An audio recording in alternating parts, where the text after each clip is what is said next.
City Union பேங்க்ல புதுசா அறிமுகப்படுத்திருக்காங்க 5 types of current accounts. Start up, regular, silver, gold, platinum. City Union bank.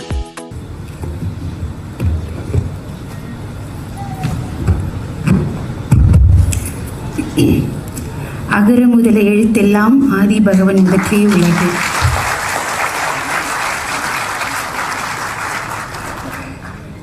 Tamil AI ஒரு புதிய முயற்சியை இங்கே உருவாக்கி அதற்கு சிற்பியாக மேடையில் வீற்றிருக்கக்கூடிய சகோதரர் அஸ்வத்தமன் அவர்களே, லண்டனிலிருந்து இந்த நிகழ்வில் கலந்து கொள்ள சிறப்பாக வருகை புரிந்திருக்கக்கூடிய கவுன்சிலர் பாப்பா வெற்றி அவர்களே, தமிழக பாஜகவின் தலைவர் சகோதரர் நயினார் நகேந்திரன் அவர்களே, இந்து முன்னணி கட்சியின் சார்பாக இங்கே வருகை தந்திருக்கக்கூடிய ஐயா அவர்களே, நான் தமிழகத்திற்கு இந்த துணை அமைச்சராக பொறுப்பேற்று முதன்முறையாக தமிழகத்திற்கு வந்த பொழுது என்னை வரவேற்று சிறப்பு செய்த சகோதரர் அண்ணாமலை அவருடன் அங்கே வீட்டிருந்த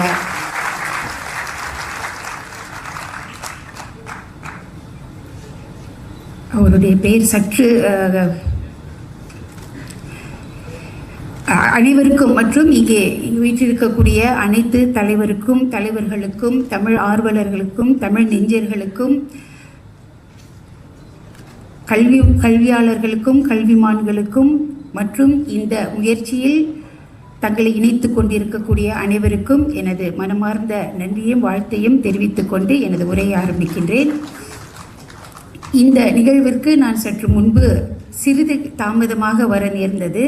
காரணம், இந்த வட்டாரத்திலேயே இந்த இடத்தை தேடி அழைந்து கொண்டிருந்த பொழுது எங்களுக்கு முன்னால் ஒரு வண்டி மிக வேகமாக வந்தது, போலீஸ் பாதுகாப்புடன் வந்தது. நாங்கள் ஒருவேளை அவர்தான் அமைச்சர் பயணமாகிறார் என்று அந்த வண்டியை தொடர்ந்தே இங்கே சரியான பாதையை கண்டுபிடித்து வந்து சேர்ந்தோம். அதற்கு நான் சகோதரர் இப்ராஹிம் அவர்களுக்கு நன்றி கூற வேண்டும்.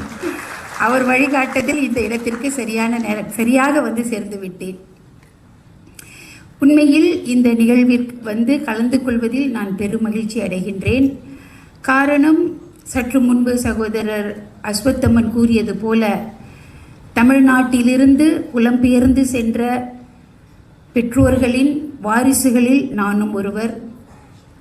எனது பெற்றோர்கள் இந்த தமிழ் மண்ணில் பிறந்து மலேசியாவிற்கு சென்று அங்கே தங்களுடைய பல இன்னல்கள் சவால்களையும் கடந்து வாழ்வை தொடர்ந்தாலும் தமிழை விட்டுவிடக்கூடாது என்ற ஆர்வத்தில் எங்களை தமிழ் பள்ளியில் சேர்த்து நாங்கள் ஆரம்ப கல்வியை தமிழ் மொழியிலேயே கற்றோம்.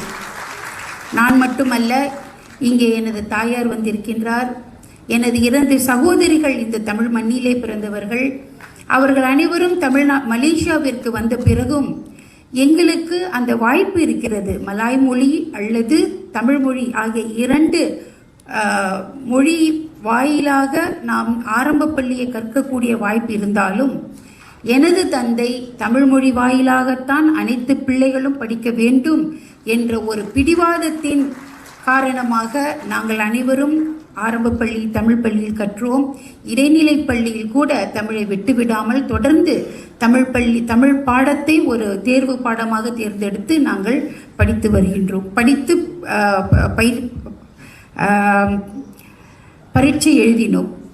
இதை ஏன் நான் இங்கே முன்வைக்கின்றேன் என்றால், சற்று முன்பு சகோதரர் அஸ்வத்தமன் கூறுகின்ற பொழுது தமிழகத்தில் 50 விழுக்காடு மாணவர்கள் தமிழ் தெரியாமலேயே தங்களுடைய கல்லூரி படிப்பை முடிக்கிறார்கள் என்றால் அது வேதனையிலும் வேதனை.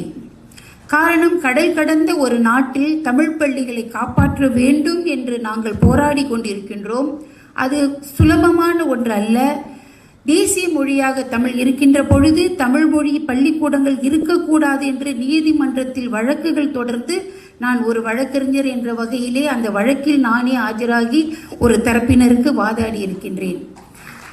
அதன் பிறகு அந்த வழக்கில் நாங்கள் வெற்றி பெற்றோம். மேல்முறையீட்டிற்கு சென்ற பொழுது அதில் நான் வழக்கறிஞராக ஆஜராக முடியவில்லை என்றாலும் தமிழ் ஆர்வலர் என்ற அடிப்படையிலே நீதிமன்றத்திற்கு சென்றிருந்து அப்பொழுது நான் அமைச்சராக நியமனம் செய்யப்பட்டு விட்டதனால் நான் வழக்கறிஞராக செயல்பட முடியவில்லை, ஆதரவு தெரிவித்தோம். இப்படி எப்படி கடல் கடந்து தமிழ் தாய்க்கு மகுடம் சூட்ட வேண்டும் என்று நாங்கள் அந்த நோக்கத்தின் பயணத்தில் மிகவும் உறுதியாகவும் திடமாகவும் பயணித்துக் கொண்டிருக்கின்ற இந்த சூழ்நிலையில் நாங்கள் திரும்பி பார்த்து நாங்கள் பெருமிதம் கொள்ளக்கூடிய நிலையில் தமிழகம் இருக்க வேண்டும் என்பதுதான் எங்களுடைய எதிர்பார்ப்பு. தமிழகத்தில் சற்று முன்பு இதையெல்லாம் சகோதரர் அஸ்வத்தமணி மேற்கோள் காட்டியே நான் பேசுகிறேன். நான் பேச நினைத்தது வேறு, ஆனால் இன்று என் மனதில் உள்ளதை இங்கே உங்கள் அனைவரிடம் பகிர்ந்து கொள்ள வேண்டும் ஒரு ஆதங்கத்தில் இதையெல்லாம் நான் உங்கள் முன் வைக்கின்றேன். அவர் கூறினார், மொரீஷியஸ் நாட்டில் அவர்களாவது தூய தமிழ் பேசட்டுமே என்று நாங்கள் அவர்களிடம் நீங்கள் பேச்சு மொழியில் போக வேண்டாம், வாசிப்புக்கே நீங்கள் செல்லுங்கள் என்று நான் கோரிக்கை வைத்தேன் என்று அவர் கூறினார். மலேசியாவை பொறுத்த வரைக்கும் நாங்கள் தமிழில் பேசுகின்ற பொழுது தமிழில் மட்டுமே பேசுகின்றோம், மலாய் மொழியில் பேசுகின்ற பொழுது மலாய் மொழியில் மட்டுமே பேசுகின்றோம், ஆங்கிலத்தில் பேசுகின்ற பொழுது ஆங்கிலத்தில் மட்டுமே பேசுகின்றோம். ஆனால் கூட இன்று தமிழகத்தில் இருக்கக்கூடிய இந்த ஆங்கிலம் கலந்து அந்த தமிழ் முறை என்பது மலேசியாவிற்கும் தாக்கத்தை ஏற்படுத்துகிறது. அதை சீர்திருத்த வேண்டிய ஒரு மிகப்பெரிய பொறுப்பை தமிழகத்தை சார்ந்த தலைவர்கள் உங்கள் அனைவருக்கும் இருக்கிறது என்பதை இந்த வேளையில் நான் கூறிக்கொள்ள கடமைப்பட்டுள்ளேன்.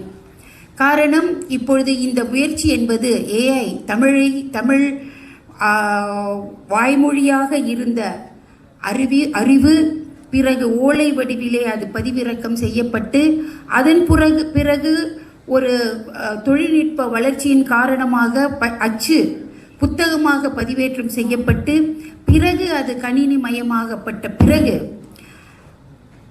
தமிழ்தாயே நான் ஓலையில் இருந்தேன், பாடல்களில் இருந்தேன், புத்தகத்தில் இருந்தேன் என்று கூறுகின்ற ஒரு தொழில்நுட்பத்தை நாம் உருவாக்கக்கூடிய ஒரு நிலையை எட்டிய பிறகு இன்று ஏஐ என்பது உலகை மட்டுமல்ல பிரபஞ்சத்தையே ஆட்கொண்டிருக்கின்றது. தொழில்நுட்பம் பிரபஞ்சத்தை ஆட்கொண்டிருக்கின்ற வேளையில் தமிழ் ஏஐ என்பது இன்று பிரபஞ்சத்தை உள்ளே நுழைக்கின்ற ஒரு மிகப்பெரிய முயற்சியை சகோதரர் அஸ்வத்துமன் அவர்கள் எடுத்துள்ளார்.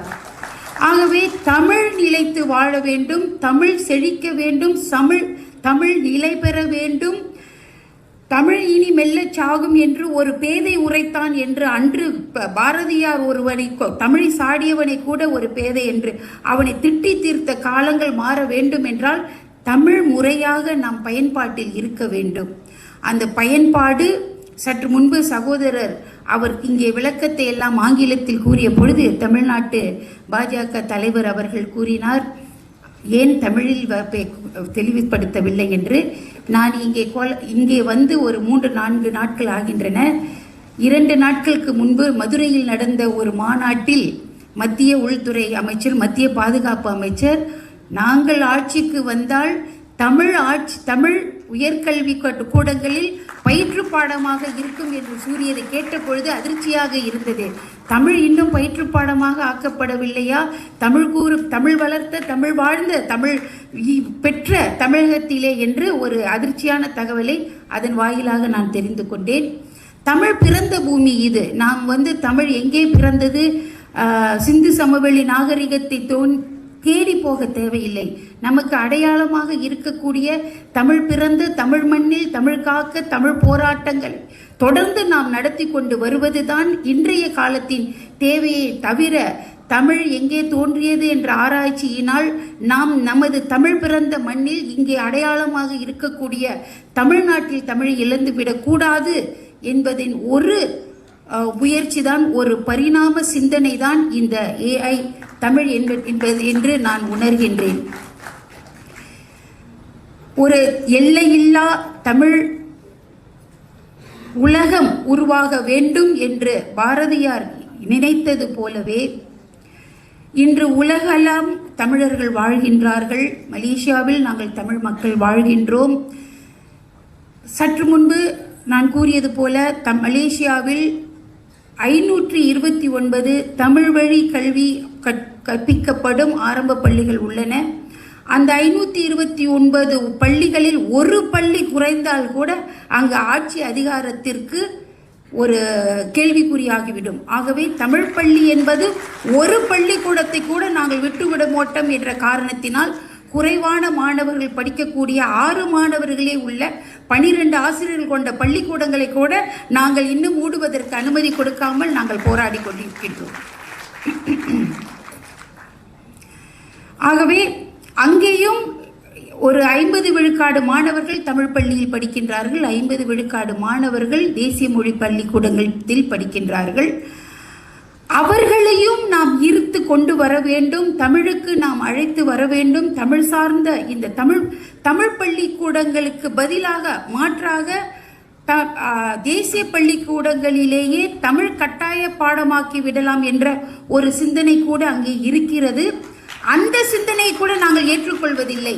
காரணம், தமிழ் கட்டாய பாடமாகினால் அது வெறும் வாசிப்பாக மட்டும் இருக்கும். தமிழ் பள்ளிக்கூடங்கள் தமிழை சுவாசிக்க கற்றுக் கொடுக்கின்றன.